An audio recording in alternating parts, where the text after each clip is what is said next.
नमस्कार, मैं हूं उपेंद्र यादव। आज हम बात करने जा रहे हैं बिहार विधानसभा चुनाव के उस सच्चाई की जहां दावे तो बहुत बड़े किए जाते हैं, लेकिन उत्थान, महिला सशक्तिकरण, सम्मान, प्रतिनिधित्व, लेकिन जमीन पर तस्वीर कुछ और ही है। बिहार की आबादी में मुसलमानों की हिस्सेदारी करीब 18% है, लेकिन राजनीति में उनकी मौजूदगी बेहद सीमित है। और अगर बात करें मुस्लिम महिलाओं की तो ये आंकड़ा और भी निराशाजनक है।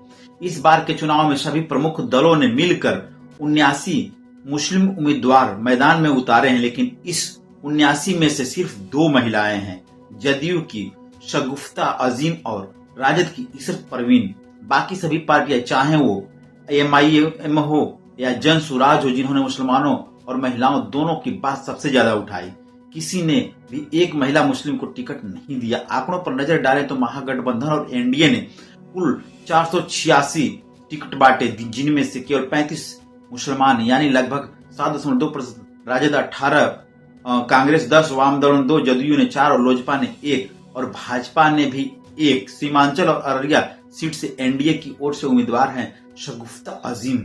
2020 में भी उन्होंने यही सीट से लड़ी थी, लेकिन हार गई। इस बार 83 वर्षीय शगुफ्ता का मुद्दा है महिलाओं की सुरक्षा और सशक्तिकरण। वो कहती हैं, नीतीश कुमार की सरकार ने महिला सुरक्षा पर काम किया है। मैं चाहती हूँ कि अररिया की हर बेटी निडर होकर आगे बढ़े।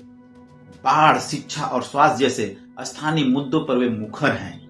इशरत परवीन प्राणपुर की उम्मीदवार हैं। दूसरी जो महिला मुस्लिम हैं उम्मीदवार हैं राजद की इशरत परवीन, जो कटिहार जिले की प्राणपुर सीट से चुनाव मैदान में है। 41 वर्षीय इशरत 2006 में जिला परिषद सदस्य रह चुकी हैं।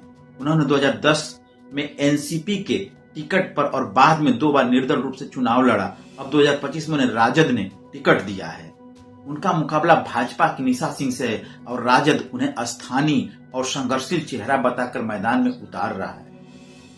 महिला प्रतिनिधित्व की कुल तस्वीर, इस बार प्रमुख दलों ने कुल 88 महिला प्रत्याशी उतारे हैं।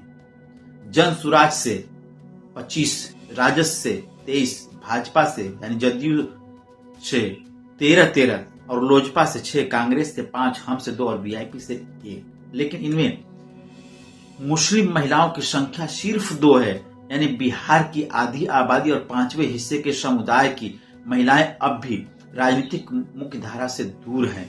इतिहास बताता है कि 2010 में जदयू ने 2 मुस्लिम महिलाओं रजिया खातून और परवीन अनामुल्ला को टिकट दिया था और दोनों जीती भी थी।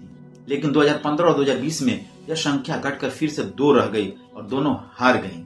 कभी कांग्रेस के जमाने में ब्यूला डोजा जैसी नेता 3 बार विधायक बनी, लेकिन अब वैसी मिसालें विरल हैं। 11 नवंबर को दूसरे चरण का मतदान होगा। पहले चरण में रिकॉर्ड 64.66% वोटिंग दर्ज की गई। अब सवाल यह है, क्या इस बार जनता प्रतिनिधित्व के मुद्दे पर भी मतदान करेगी? क्या बिहार की राजनीति में मुस्लिम महिलाओं की आवाज फिर से गूंज पाएगी?